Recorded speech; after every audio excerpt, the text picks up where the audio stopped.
दोस्तों, मैं Praveen Kumar CN founder of insurance वाला आज एक नया टॉपिक लेके आया हूं जिसमें मैं आपको बताऊंगा कि 83% लोग प्रॉपर्टी में इन्वेस्ट करना बहुत पसंद करते हैं। क्या आप जानते हो इस चीज को कि 83% लोग प्रॉपर्टी में इन्वेस्ट करना चाहते हैं, लेकिन अब ट्रेंड बदल गया है। कुछ ऑनलाइन हो गया है, पैसे का लेन देन हम ऑनलाइन करते हैं, ऑनलाइन शॉपिंग करते हैं। क्या आपको पता है फिजिकल प्रॉपर्टी की जगह लोग वर्चुअल प्रॉपर्टी में इन्वेस्ट करना ज्यादा पसंद करते हैं। आज का यही ट्रेंड है। लोग इससे बहुत सारे पैसे कमा रहे हैं। आप भी इसमें इन्वेस्ट कर सकते हैं और आज मैं इसके बारे में बात करूंगा। फर्स्ट टॉपिक लेंगे जिसमें मैं बताऊंगा कि वर्चुअल प्रॉपर्टी क्या है। सेकंड टॉपिक, वर्चुअल प्रॉपर्टी और फिजिकल प्रॉपर्टी में क्या डिफरेंस है। और थर्ड टॉपिक और मोस्ट इंपॉर्टेंट, कैसे आप रेंटल इनकम लाइफ टाइम पा सकते हैं टैक्स फ्री वर्चुअल प्रॉपर्टी से। वीडियो के अंत तक बने रहें। वीडियो को जरूर सब्सक्राइब कीजिए अगले अपडेट के लिए। इंडिया में 83% लोग घरों से इमोशनली बड़े जुड़े होते हैं, बहुत लगाव होता है। ये प्रॉपर्टी से रेंटल इनकम वैसे ही होती है जैसे कैफेटेरिया के अंदर हमारे को एक जगह मिलती है जिसका हमें पता ही नहीं होता कि वो जगह कहाँ है, लेकिन उसका हमारे को रेंट मिलता है। वैसे ही ई प्रॉपर्टी होती है जो हमें यही नहीं पता कि जगह कहाँ होती है, लेकिन हमारे को रेंट लाइफ टाइम मिलता रहता है। अब हम बात करते हैं कि हमारे को एडिशनल प्रॉपर्टी की क्यों आवश्यकता है। पहली चीज, हमारे को रेंट मिलता रहे। दूसरी चीज कि जब हम बूढ़े हो जाए तो हमारे को एक इनकम मिलती रहे। तीसरी चीज कि उसके अंदर हमारा कुछ उसकी वैल्यू बढ़ती रहे। और एक लास्ट, इमोशनली सेटिस्फेक्शन मिल जाती है कि हाँ, हमारा ये रिटायरमेंट के लिए एक घर है हमारे पास में। एक नॉर्मल प्रॉपर्टी को मेंटेन करने में बहुत सारी प्रॉब्लम्स आती हैं। अभी उसी के लिए बात करते हैं। जैसे रिपेयर और मेंटेनेंस की जरूरत पड़ेगी, हम रहेंगे तो टूट फूट भी होगी, रिपेयर भी कराना पड़ेगा। दूसरी चीज ये है कि इस खर्चे के बाद भी हमारे को कोई गारंटी नहीं है कि हमारा जो रेंट है वो टाइम पे मिले। इलीगल पोजीशन का मतलब ये है कि कई बार हमने किराए पे मकान को दिया और किराएदार ने हथिया लिया, कब्जा कर लिया, अब उसको निकालना मुसीबत हुई। और एक चीज और है बड़ी इंपॉर्टेंट, कि जब भी हम कोई प्रॉपर्टी को रेंट पे चढ़ाते हैं तो हमारा जो प्रॉपर्टी टैक्स है वो डबल हो जाता है। और इनकम टैक्स तो हमारे को पेड करना ही पड़ेगा। जो हम रेंट अर्न करेंगे तो वो रेंट भी हमारे को टैक्स में शो करना पड़ेगा और उस पर टैक्स देना पड़ेगा। बात करते हैं ई प्रॉपर्टी के बेनिफिट की।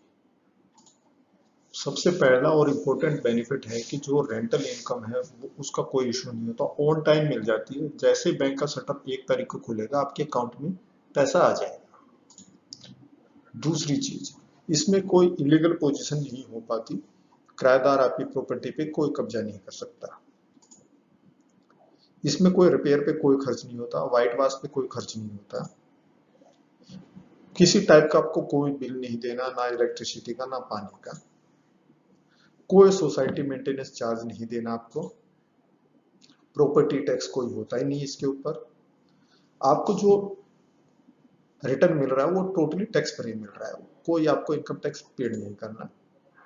जो आपने पूंजी लगा रखी है उसमें कैपिटल हमेशा बढ़ती रहेगी, वो भी गारंटेड।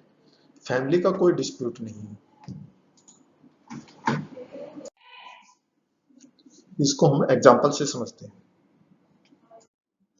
अब हम कंपैरिजन करते हैं नॉर्मल प्रॉपर्टी और ई प्रॉपर्टी में। अब एक बात समझिए कि दिल्ली जैसे शहर के अंदर 2 BHK का जो फ्लैट है 50 लाख रुपए का अराउंड मिलता है। अब अगर हम बात करें तो इस हमारे को जो है, अगर हम बात करें तो हमारे को 80 लाख की ई प्रॉपर्टी मिलती है। ठीक है। अब दूसरी बात, जब हम फ्लैट को परचेज करेंगे तो हमारे कुछ एडिशनल खर्चे होते हैं जो अराउंड 5 लाख तक के हो जाते हैं। उसमें ब्रोकरेज हो गया, रजिस्ट्री हो गया। लेकिन अगर हम बात करें ई प्रॉपर्टी के अंदर हमारे को कुछ भी एडिशनल पे नहीं करना होता। अब तीसरी बात करते हैं कि इन दोनों की अगर ईएमआई की बात करें, अगर आप ईएमआई लेते हो 50,000 रुपए की पर मंथ की फॉर 20 साल के लिए और डाउन पेमेंट भी देते हो, ठीक है, लेकिन अगर हम बात करें ई प्रॉपर्टी में आपकी ईएमआई अगर हम बात करें तो 55,000 रुपए की आएगी 15 साल के लिए, और आपको डाउन पेमेंट भी कुछ नहीं करना।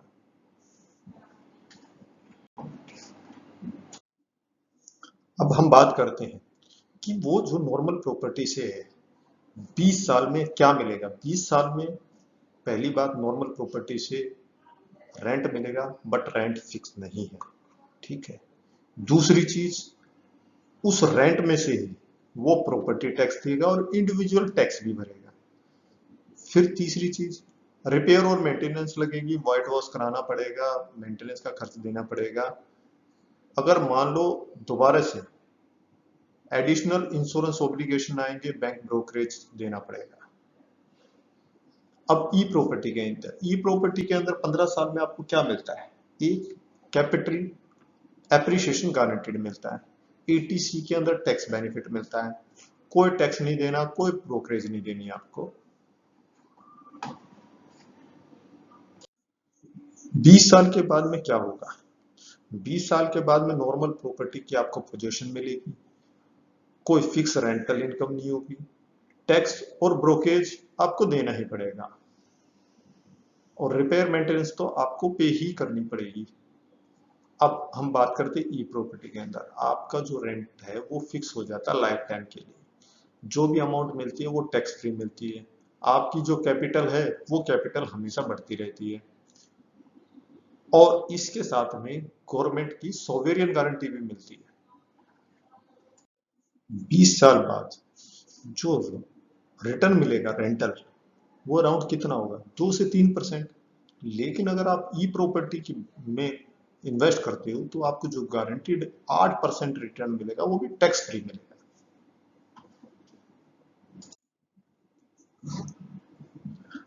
अब बात करते हैं कि अगर ओनर ये चाहे कि मैं इस प्रॉपर्टी को सेल कर दूं, अगर वो नॉर्मल प्रॉपर्टी को सेल करेगा तो उसको एक अच्छा बायर ढूंढना पड़ेगा,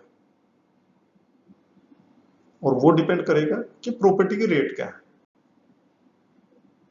मार्केट के रेट हो सकते हैं कि उस टाइम में गिरे हुए हो और उसको ब्रोकरेज देना पड़ेगा, टैक्स देना पड़ेगा। अगर वो सेल करेगा तो कैपिटल गेन टैक्स देना पड़ेगा गवर्नमेंट को। अब बात करते हैं ई प्रॉपर्टी की, इसमें आपको पोटेंशियल बायर सर्च करने की जरूरत ही नहीं है, अमाउंट आपके अकाउंट में ट्रांसफर हो जाएगी 5 से 6 दिन में, कोई ब्रोकरेज नहीं देना, कोई टैक्स नहीं देना, ऑल अमाउंट जो है वो टैक्स फ्री है।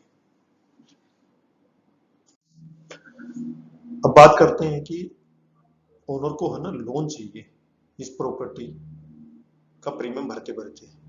अब नॉर्मल प्रॉपर्टी में तो कोई लोन मिल नहीं सकता, क्योंकि अभी तक उसको पोजीशन नहीं मिली, पोजीशन मिलेगी तो ही वो लोन के लिए अप्लाई कर सकता है, और 60 साल के बाद में कोई फाइनेंशियल इंस्टीट्यूशन आपको लोन देगा नहीं। इसके अंदर क्या है कि आपको लोन मिल सकता है, जितने आप ईएमआई पे करते हो उसके बाद में आप लोन ले सकते हो।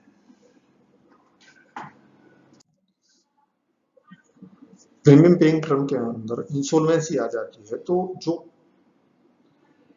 ओनर है वो ईएमआई को स्टॉप नहीं कर सकता। दूसरी चीज कि उसको प्रॉपर्टी सेल ही करनी पड़ेगी। अगर हम नॉर्मल प्रॉपर्टी की बात करें तो इसमें आपको, अगर मान लो आपके साथ में ऐसी कोई सिचुएशन आती है तो आप फर्दर प्रीमियम आपको पे नहीं करना पड़ता, पॉलिसी किसी भी टाइम में सरेंडर कर सकते हो, पेडअप कर सकते हो। बेनिफिट जो है 15 साल के बाद में प्रो डाटाबेस पे आपको मिल जाता है। दूसरी और कंडीशन, अगर आप इंसॉल्वेंसी के बाद में ये चाहते हो कि उस पॉलिसी को स्टार्ट कर ले, तो अगर नॉर्मल प्रॉपर्टी की बात करें तो वो पॉसिबल नहीं हो, प्रॉपर्टी आपकी चली जाती है, सेल हो जाती है। बट इसके अंदर क्या है, वर्चुअल प्रॉपर्टी के अंदर आप स्टार्ट कर सकते हो, आउटस्टैंडिंग अमाउंट को आप पे कर सकते हो। एक और कंपैरिजन देखते हैं, अगर ओनर डाई कर जाता है 10 साल के बाद तो नॉर्मल जो प्रॉपर्टी है, जो हाउस होता है, वो फैमिली के लिए एसेट्स नहीं होती, वो लायबिलिटी हो जाती है। ईएमआई नहीं पे की तो बैंक उसको सीज कर देगा और उसकी नीलामी कर देगा। अगर हम बात करें वर्चुअल प्रॉपर्टी की, फैमिली की कोई लायबिलिटी नहीं होती, ईएमआई अगर स्टॉप हो जाती है तो इंश्योरेंस अमाउंट वो ले लेता है, नॉर्मल अगर डेथ होती है तो 80 लाख प्लस प्रीमियम मिलता है। एक्सीडेंटल अगर डेथ होती है तो 160 लाख प्लस प्रीमियम मिलता है। अगर ओनर 40 साल के बाद में एक्सपायर हो जाता है तो नॉर्मल प्रॉपर्टी में फैमिली डिस्प्यूट हो जाता है प्रॉपर्टी को लेकर। लेकिन अगर वर्चुअल प्रॉपर्टी की बात करें तो इसमें मल्टीपल नॉमिनी सिस्टम अवेलेबल है, ऐसा कोई प्रॉपर्टी में डिस्प्यूट होता ही नहीं।